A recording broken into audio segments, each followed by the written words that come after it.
अब हम चल रहे हैं बौद्ध धर्म की उस इमारत को समझने जो बौद्ध धर्म का प्रतीक है। आज हम चल रहे हैं स्तूपों के बारे में समझने, स्तूपों के बारे में जानने और समझने कि इनका क्या महत्व होता है बौद्ध धर्म में। और इसमें भी खास तौर पर सांची के स्तूप को हम चल रहे हैं समझने। सांची का स्तूप जो सबसे प्राचीनतम स्तूपों में से एक है, उससे बाद में बना अमरावती का स्तूप बर्बाद हो जाता है, लेकिन सांची का स्तूप कैसे बचा रह जाता है और इन स्तूपों का भारत के इतिहास में क्या योगदान रहा है और ये किस प्रकार से हमारी ऐतिहासिक विरासत को दिखाते हैं, समझाते हैं, इस चीज को हम चल रहे हैं आज जानने और समझने। आपको लगता है कि एक इमारत सिर्फ इमारत होती है? कदापि नहीं। इमारत आपके बीते हुए समय काल का जीता जागता उदाहरण होती है। ये बात आप समझिए, इमारत सिर्फ इमारत नहीं है, इमारत आपके बीते हुए समय का इतिहास है। वो बताती है कि आपका बीता हुआ समय किस प्रकार का था। आप जब लाल किला देखते हैं, जब आप ताजमहल देखते हैं, जब आप भारत के बड़े बड़े राजमहल देखते हैं, तो उनको देखकर आपको ये अंदाजा हो जाता है कि भारत कितना वेल्दी था, कितना प्रॉस्परस था, कितना समृद्ध था, कितना प्रगतिशील था, टेक्नोलॉजी कितनी हैवी थी। आप अगर भारत के साउथ के मंदिर देख लेंगे तो आपको अचंभित होना पड़ जाएगा कि आज जो टेक्नोलॉजी नहीं बना सकती, हमने कितने सदियों पहले उन चीजों को बनाकर छोड़ दिया है। साउथ में ऐसे भी मंदिर हैं जिनके पिलर हवा में उठे हुए हैं और फिर भी मंदिर खड़ा हुआ है, और पिलर में से अलग अलग इंस्ट्रूमेंट्स की आवाज आती है। तो कितनी अद्भुत बात है। तो आज हम चल रहे हैं सांची के स्तूप को समझने, और सांची का स्तूप क्यों है महत्वपूर्ण बौद्ध धर्म के लिए, इस चीज को हम चल रहे हैं जानने और समझने बहुत विस्तार से। ठीक है, आइए चलिए पढ़ते हैं और जानते हैं। इतिहासकार विभिन्न स्रोतों के आधार पर इतिहास का निर्माण करते हैं। पहले मैंने बता दिया है, इतिहास का निर्माण स्रोतों के आधार पर होता है और स्रोत कई प्रकार के होते हैं। एक होता है आपका साहित्यिक स्रोत और एक होता है आपका पुरातात्विक स्रोत, है ना। मुख्य तौर पर हमने स्रोतों को, सोर्स को, जिनके माध्यम से हम इतिहास का निर्माण करते हैं, उनको दो भागों में बांटा हुआ है। एक होते हैं आपके साहित्यिक स्रोत और एक होते हैं आपके पुरातात्विक स्रोत। ठीक है, ये याद रखना है। आगे सुनो, इसमें वे लिखित सामग्री एवं अभिलेखों का तो आश्रय लेते ही हैं, परंतु साथ ही विभिन्न युगों की जो बची हुई इमारतें हैं उनके आधार पर भी इतिहास के कलेवर का निर्माण करते हैं। कौर, कलेवर का मतलब होता है कौर, मतलब इतिहास को कुरेद कर जानने और समझने की कोशिश करते हैं। मैंने आपको बता दिया, इमारतें इतिहास को सबसे बेहतरीन तरीके से बताती हैं, समझाती हैं। इमारतें जो बता सकती हैं इतिहास के बारे में ना, उतना अच्छा किताबें भी नहीं बता सकती। ये बात आप जान लो, इस बात को आप समझ लो। अब आपको लाल किला देखकर क्या महसूस होता है, कभी सोचा है आपने? पर उस पर्पस से आप कभी सोचते ही नहीं है। आप तो बस लाल किला घूमने के पर्पस से जाते हैं। आप घूमने के पर्पस में मत जाइए लाल किला, आप उसके आर्किटेक्चर को देखिए, उसकी वास्तुकला को देखिए, उसकी निर्माण शैली को देखिए, उसमें प्रयोग की गई टेक्नोलॉजी को देखिए, तब आपको पता चलेगा कि भारत कितना समृद्ध था। हर क्षेत्र में कितना भारत समृद्ध था। उसके गुंबदों को देखिए आप, क्या डिजाइन है, क्या कार्विंग है उनकी, देखिए आप। इंडो इस्लामिक शैली में बना हुआ है, भारतीय और इस्लाम का दोनों की छाप है लाल किले पे। आप देखो उसको, भारत में जितनी भी मुगल काल में इमारतें बनी हैं उनको आप देखोगे तो आपको यही दिखेगा कि उन पर इंडो इस्लामिक छाप दिखाई पड़ती है। सब पर गुंबद नुमा गुंबद है, सब पर। तो गुंबद तो सब पर, हिंदू मंदिरों में भी गुंबद है ना। तो आप इन चीजों को देखिए, थोड़ा ऐतिहासिक दृष्टि से देखिए आप कि कितनी बेहतरीन तरीके से उसकी कार्विंग करी गई है। आप कभी हुमायूं के मकबरे गए? हुमायूं का मकबरा देखिए, उसके ऊपर इतना बड़ा गुंबद बनाया कैसे गया हो। कभी कल्पना करो इस चीज की भी, कल्पना करो। पर कहां से हो पाएगी कल्पना? आप तो वहां पर घूमने के पर्पस से गए हो, देखने के पर्पस से गए, फोटो खींचने के पर्पस से गए हो। बेटा पढ़ने के पर्पस से जाओ ऐसी जगहों पर। जब तक आप अपने इस दिमाग को सही दिशा में खोलोगे नहीं ना, तब तक आप जानोगे ही नहीं। और जानना है तो इसे खोलना पड़ेगा, इसके ढक्कन को खोलकर इसमें नई नई बातों को डालना पड़ेगा, तब जाकर आप विकसित होंगे, आप विकासशील बनेंगे और अच्छे बनेंगे। समझ में आएगा? तो ऐसे ही ये जो सांची का स्तूप है वो भी बौद्ध धर्म के बारे में और भारत की वास्तुकला के बारे में बहुत कुछ बताता है। बहुत कुछ बताता है, कुछ नहीं बहुत कुछ बताता है। मैं इस शब्द पर बहुत जोर दे रहा हूं तो इसका मतलब बहुत कुछ बताता है।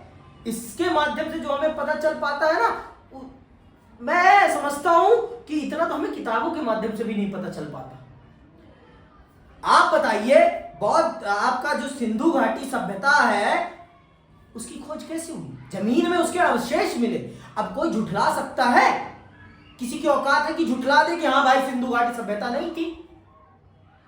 कोई ये तो नहीं कह सकता ना कि दुनिया तभी प्रारंभ हुई है जब ये भगवान आए थे, या जब ईसा मसीह आए थे, या जब अल्लाह आए थे। अब तो नहीं कह सकते ना, क्योंकि अवशेष मिले और उसकी कार्बन डेटिंग करी गई है साइंटिफिक तरीके से। तो आप कैसे कह सकते हो कि दुनिया तभी प्रारंभ हुई है जब आपका धर्म प्रारंभ हुआ है? मुंह पे तमाचा पड़ा कि नहीं पड़ा? पड़ा ना। इतिहास बहुत स्पष्ट करता है चीजों को, बहुत ही ज्यादा स्पष्ट। आगे पढ़ो, ठीक है, सुनो।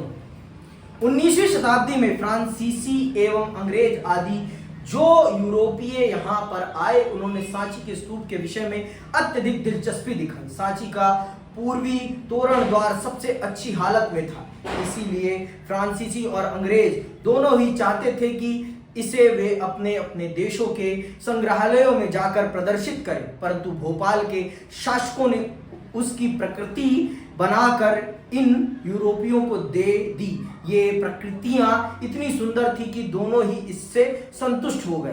परिणाम स्वरूप भारत की यह धरोहर भोपाल राज्य में अपने स्थान पर बनी रही। ये बात अंडरलाइन कर लो, ये बात अंडरलाइन कर लो कि कुछ भी देखो, ऐतिहासिक चीजों को ऐतिहासिक स्थलों पर ही रखना बहुत जरूरी होता है, तभी उनके ऊपर सही ढंग से पढ़ाई की जा सकती है। उनकी रिसर्च, उन पर शोध तभी हो सकता है जब वो अपने वास्तविक स्थान पर रहें। और सांची के स्तूप को बचाने में भोपाल की बेगम का बहुत बड़ा योगदान है। बहुत बड़ा योगदान मैं बोल रहा हूं, छोटा मोटा योगदान। ये अंग्रेज भारत की धरोहर को अपने देश ले जाना चाहते थे, लेकिन भोपाल के शासकों ने उसे नहीं ले जाने दिया और उन्हें कहा कि आप इसकी रेप्लिका लेकर चले जाइए, प्रतिलिपि लेकर चले जाइए, लेकिन ये नहीं जाएगा, ये जहां है वहीं रहेगा और यहीं पर इसके ऊपर शोध किया जाएगा। शोध मतलब रिसर्च की जाएगी, जो भी पढ़ाई लिखाई करनी है आप यहीं करिए, हम आपको सारी सुविधाएं मुहैया कराएंगे। तो बेगमों ने ये बात याद रखना, ये प्रश्न आएगा ही आएगा कि सांची का स्तूप क्यों बच गया और अमरावती का स्तूप क्यों बर्बाद हो गया। ये प्रश्न आता ही आता है, हिस्ट्री का सबसे महत्वपूर्ण प्रश्न है ये, ठीक है। भोपाल के शासकों शाहजहां बेगम और उनकी उत्तराधिकारी सुल्ताना जहां बेगम ने इस प्राचीन स्थल के रख रखाव के लिए धन का अनुदान दिया। ये याद रखना है किन बेगमों ने करा है, 1 नंबर के प्रश्न बनते हैं इस पर, ठीक है। सुल्ताना जहां बेगम ने वहां पर एक संग्रहालय एवं अतिथिशाला बनाने के लिए भी अनुदान दिया। वहां पर रहकर प्रसिद्ध पुरातत्ववेत्ता जॉन मार्शल ने पुस्तकों की रचना की। इस पुस्तक के विभिन्न खंडों के प्रकाशन में भी सुल्ताना जहां बेगम ने अनुदान दिया, इसीलिए जॉन मार्शल ने सांची पर लिखे अपने महत्वपूर्ण ग्रंथों को सुल्ताना जहां को समर्पित किया। इस प्रकार हम देखते हैं कि सांची के स्तूप को सुरक्षित बनाए रखने में भोपाल के शासक वर्ग की सूझबूझ एवं विवेकपूर्ण निर्णय अत्यधिक महत्वपूर्ण रहे। यदि इन लोगों ने समझदारी से काम न लिया होता तो संभवतः भारत के प्राचीन इतिहास के विभिन्न पहलुओं के ज्ञान को संजो कर रखने वाला यह स्तूप या तो किसी यूरोपीय देश के संग्रहालय की शोभा बढ़ा रहा होता या किसी ठेकेदार अथवा कंपनी आदि के हाथों में बिक गया होता। आज यह स्थान भारतीय पुरातत्विक सर्वेक्षण के संरक्षण में है। बौद्ध धर्म के इस महत्वपूर्ण केंद्र की खोज ने आरंभिक बौद्ध धर्म के विषय में हमें पर्याप्त जानकारी प्रदान की है।